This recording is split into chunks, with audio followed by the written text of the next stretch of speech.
कधी तुम्हाला असं वाटतं का की सगळं संपलंय? तुम्ही खूप प्रयत्न करता, पण प्रत्येक वेळी फक्त अपयशच मिळतं.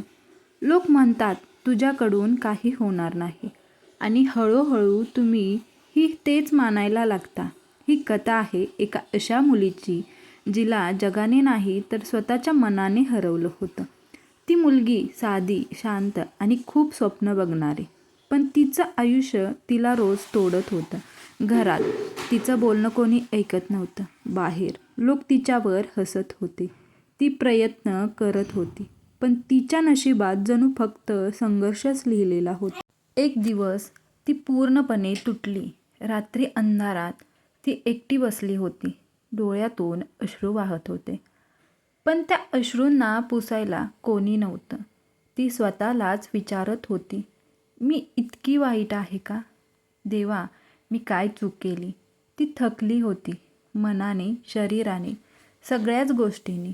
आणि त्या रात्री तिने ठरवलं, आता सगळं संपवायचं. ती उठली, हात थरथरत होते. मनात हजार विचार, भीती, वेदना, रिकामेपणा. पण सगळ्यावर भारी होता हार मानण्याचा निर्णय. ती शेवटचं एकदा आजूबाजूला पाहते.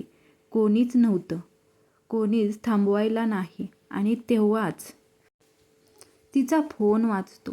ती बघते एक रिमाइंडर व्हिडिओ. ती इग्नोर करणार होती, पण काहीतरी आतून सांगत होतं, एकदा बघ. त्या व्हिडिओमध्ये एक वाक्य होतं, देव कधीच उशीर करत नाही, तो योग्य वेळेवर सगळं देतो. ती थांबली, डोळ्यातून अश्रू थांबले.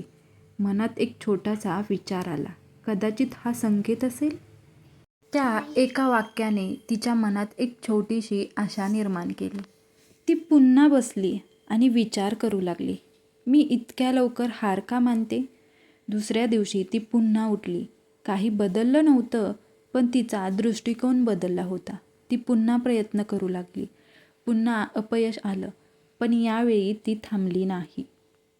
काही महिन्यांनी तीच मुलगी यशस्वी झाली, आत्मविश्वासाने भरली. आज लोक तिचं कौतुक करत होते, पण तिला माहिती होतं, त्या एका संकेताने तिचं आयुष्य बदललं. तुमच्या आयुष्यातही कदाचित तुम्ही हार मानायच्या टप्प्यावर आहात, पण थांबा, कदाचित देव तुम्हाला एक संकेत देत आहे. हा व्हिडिओ तुमच्यासाठी असेल तर लाईक करा, शेअर करा आणि सबस्क्राईब करा एव्हरीडे विथ तेजूला. धन्यवाद.